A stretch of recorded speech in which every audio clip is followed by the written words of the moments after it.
going to be covering Mike Figueredo of the Humanist Report, talking about Bill Burr goes scorched earth on billionaires and spicy rant. I'm not going to cover the whole video. I'm going to cover him talking about Bill Burr and a couple other things. But again, everything will be in the description below. Play. The amount of people that are struggling out there because of these billionaires, and they got us all arguing liberal and conservative. We got to stop doing that. Like, I am so tired of hearing about people going to bed worried about what's going to happen next week. There is so much money in this country, and there's so much work being done, you know. And if you work a full week at a job, you should be able to pay your rent. Straight up. You shouldn't have to go out and get another job and still be struggling. It's bad for the country, because then the kids don't see their parents and they're not getting the upbringing that they need. It's so fucking, these fucking billionaires, they need to be put down. You know, like fucking rabid dogs. They're like rabid with fucking greed and just going out and just dividing everybody. That glorious rant you just heard was from the latest episode of Bill Burr's podcast, and I've got to say, he is very quickly becoming the George Carlin of his generation, because he's consistently one of the few comedians to actually speak truth to power these days. He's punching up as opposed to punching down, and this is in spite of the fact that he has found fame and fortune for himself. He just never lost touch with regular people, apparently, and that anger that he's feeling towards billionaires is felt by the rest of us who lost everything so billionaires like Elon Musk could have it all. And make no mistake about it, this is a zero-sum game. He's correct to frame it that way. Billionaires are directly enriching themselves at the... So if you believe it's a zero-sum game, and the Democrats and the Republicans are the exact same. They both work for the Republicans, for the billionaires. They both have the same donors. There might be a couple that Republicans have that the Democrats, and a couple the Democrats have that the Republicans don't, but their donors cross over very much. Donald Trump even used to donate to Democrats back when he was a Democrat, and he said he donated to both sides just so that they would all owe him favors. They all do that. So if it is really a zero-sum game, neither of those two parties are acceptable. The expense of the working class. We're talking about modern-day robber barons who accumulated their wealth by stealing it from the rest of us. I mean, ask yourself, do you think that Jeff Bezos, who's worth an estimated $250 billion, really worked hard enough to earn that much money? Does anyone actually believe that he works hard? Elbow grease. He was put in that elbow grease. Than a single Amazon employee who takes home around $78,000 a year? Of course not. His employees generate all of the wealth for Amazon, and the executives at the top keep it for themselves, and they leave their workers with crumbs by comparison. This is theft. That's what that is. And that would be bad enough in and of itself, but to make matters worse, the working conditions are absolutely atrocious. Amazon employees are overworked to the point where they have to piss in bottles to save time and increase productivity for their bosses. And there's little that they can do. Yeah, I just wouldn't do that. I'd just go to the restroom. Ain't nobody making me piss in the bottle. Because of that power imbalance. You know, they can try to form a union to increase their collective bargaining power, but Amazon responds to that oftentimes by engaging in union busting and even shuts down warehouses that unionize. This is what happened at an Amazon warehouse in Quebec. The workers voted to unionize, and then the warehouse got shut down, and then all 1,700 workers... So something that a party in power could do is it's called the right to first refusal. We could implement a law like that. And so if a company wants to shut down, they have to offer it to their employees to buy it first. And what happens is the government will step in and buy it and let the employees pay the government back, you know, easy payment style, but keep paying themselves the same salary or whatnot, and they can keep the business going. So a right to first refusal is a good way to save, like, to help people unionize, because if they do want to just close down and not let the union be, they have to offer it to the people first. That'd be a good way to handle that. Workers lost their jobs. Now, of course, Amazon claims that this wasn't because of the union, but we all know that that's complete bullshit. They shut down that warehouse because they wanted to send a message to all the other workers. Unionize, and this is going to be your fate too. You will lose your job if you do that. But see, we could send the message to Amazon or businesses that we're just going to shut down. We'll just buy it from you, give it to the employees. We don't need it. We don't need you.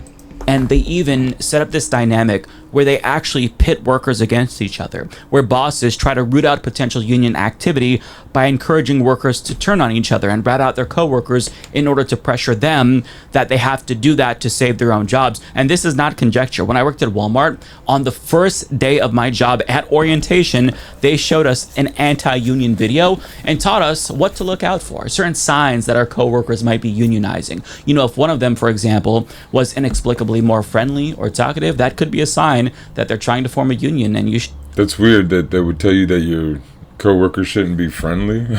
should be suspicious of them. Let's talk about the mastermind. And I promise you, this is a very common practice because these billionaires are that fucking greedy. And there's never been a time in modern history where the greed has been so in our faces.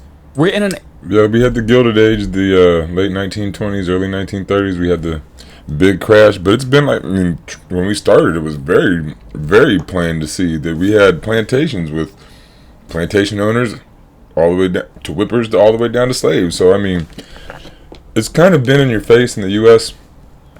the whole time that it's been here. That's what it kind of is. This was built for the rich people to hold down to not rich people. An era of income and wealth inequality that has surpassed the Gilded Age. And even though they have it all the money, all the power, they bought off almost all of our politicians, that is still not enough for them.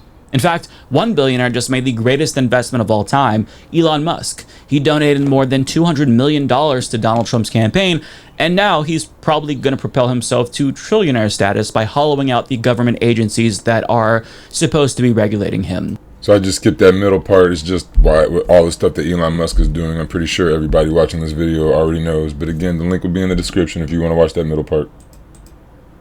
Why isn't somebody like Rashida Tlaib or Greg Kasar the leader of the Democratic Party? I mean, that's a rhetorical question. I know why. But there are so many other talented people, so many leaders like Jasmine Crockett, AOC, Maxwell Frost, Ilhan Omar, and others. But yet, we're stuck with Hakeem fucking Jeffries, who's currently sucking up to Silicon Valley billionaires in order to repair the party's relationship with them. Again, if it is a zero-sum game, like this man said, the Democrats, we can't use them. They're sucking up to the billionaires that are the killers of the world or whatever they're talking about, right? So if you want a people-powered party, you got to be the people that power the party. As opposed to repairing the relationship with the base that they lost during this last election. And don't even get me started on Chuck Schumer in the Senate. But, you know, it's worth noting that things wouldn't be as bad. Donald Trump said he gave Chuck Schumer his first donation. Like, Elon Musk wouldn't I don't know if it's true that he really gave him his first donation, but he donated to Chuck Schumer most of his career. be able to as easily loot these agencies for himself if we had a competent opposition party. But that's a different story for a different day. The point is that billionaires have Again, if we had a competent opposition party, the Democrats are not competent. But really they are. They're doing what they're supposed to do. They're playing the opposition party, but not really opposing. The Green Party would be an opposition party. You just got to give it the power. hollowed out our government. And this has been done systematically over decades. But now it's culminated in this moment where loot these agencies for himself if we had a competent opposition party. But that's a different story for a different day. The point is that billionaires have hollowed out our government. And this has been done systematically over decades. But now it's culminated in this moment where I feel like it's not hyperbolic to say we're a straight up oligarchy. In fact, this was already determined in 2014 when a Princeton University study found that voters have a statistically insignificant impact on policy outcomes. It's so silly. So this is the chart that I was talking about when I was talking about Dim and Nim. He's even done the video about this chart. There's a video on this, right? So the average citizen, this says 20%. On the chart it said 30%, I think. And then this is the elites preference interest group alignment. Oh, okay, so it's a little bit different. That had elites, it didn't have the interest groups. But the interest groups get up to 30, elites get up to a little over 30 also. But their chart goes up, right? That's like the way it should be. Ours is just straight down the line. So imagine back when America started. Only rich white men could vote. Only rich white men had say. What is an oligarchy? It's when only rich people have say. Like, leave out the color, but only rich men. They even broke it down more than just oligarchy. It was an oligarchy. It was misogynist and racist, right? So we got rid of some of the racism. We got rid of some of the misogyny, but we didn't get rid of none of the oligarchy, right? So it just went more to that. We needed. It's always been an oligarchy. That's what slavery is. That's what monarchy is. It's basically what capitalism is. It's an oligarchy. Comes whereas interest groups and economic elites get everything that they want. Why? Because we are a dying empire in a late-stage capitalist system that has devolved into a fascist oligarchy. And because money doesn't necessarily translate into competence or intelligence, we've replaced meritocracy with caucustocracy as well, which is accelerating. I'm not sure what a caucustocracy is, but I think I do pretty good in one of those. Our decline. So we are truly fucked. And while billionaires are robbing us, they're continuing to push the most divisive politics possible to keep us all fighting each other instead of them. And to get back to Bill Burr, he actually addressed this too on this latest episode of his podcast. Just the fucking epitome of this time right now. Like how divisive we are, that the Gulf of Mexico is now called the Gulf of America. Yes. And people get excited. Like, how the fuck does that help your wallet? It's an empty gesture, and then it's also like a racist gesture. Like, that's the white guy that's him saying fuck Mexicans without saying it. It's kind of like saying it with who has a saying fucking it. problem with Mexicans? Like, what is the real problem? This is just such an ugly fucking time.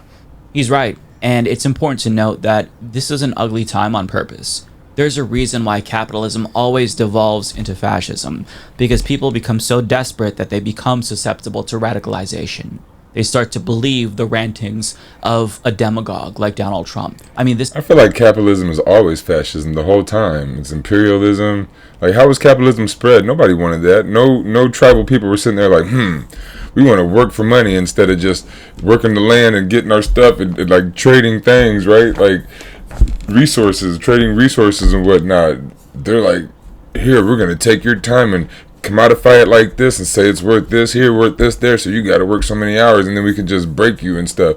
It's all the same. Slavery, imperialism, fascism, what is it? Monarchy, all that is all the same.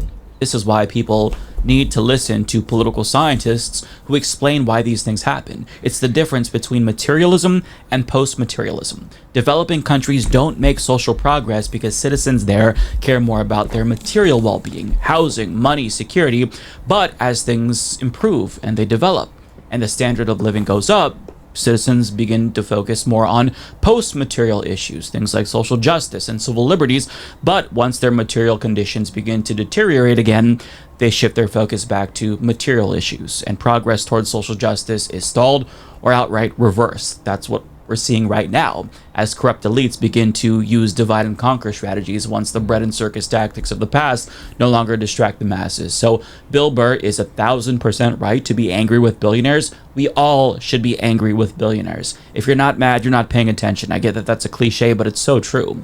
There's no such thing as a good billionaire. And if we lived in a just world...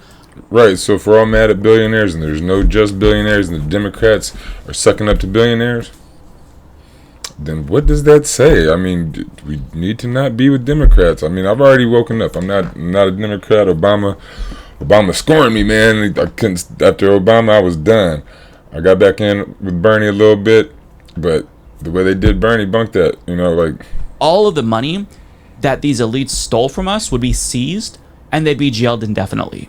And we shouldn't forget about the very system that enabled these. You're not mad, you're not paying attention. I get that that's a cliche, but it's so true. There's no such thing as a good billionaire. And if we lived in a just world, all of the money that these elites stole from us would be seized, and they'd be jailed indefinitely. And we shouldn't forget about the very system that enabled these people to become billionaires in the first place, capitalism. That is how we got to this point in the first place. It's because of capitalism. And the system that created this outcome is not going to be the system that's going to save us. Well, that's saying a lot, because Democrats are proud capitalists. So if you believe anything like Mike Figueredo, you can't be a Democrat. The Democrats aren't going to do it for us. They're going to push us out. They're not going to listen to us. And they are proud capitalists. So That's why we need to go green. Call your DSA. Call all the people. Call the people that are Democrats, that are progressive, and bring them over to the real progressive party. You know. But yeah, I just want to share Bill Burr and Mike Figueredo. I thought that was a pretty cool video. The middle part was just stuff that everybody keeps repeating about Elon Musk doing this and doing that. So it was just kind of that was about 12 minutes of just repeat. So if you want to watch it, the link will be in the description. Otherwise, keep getting your information from across the spectrum.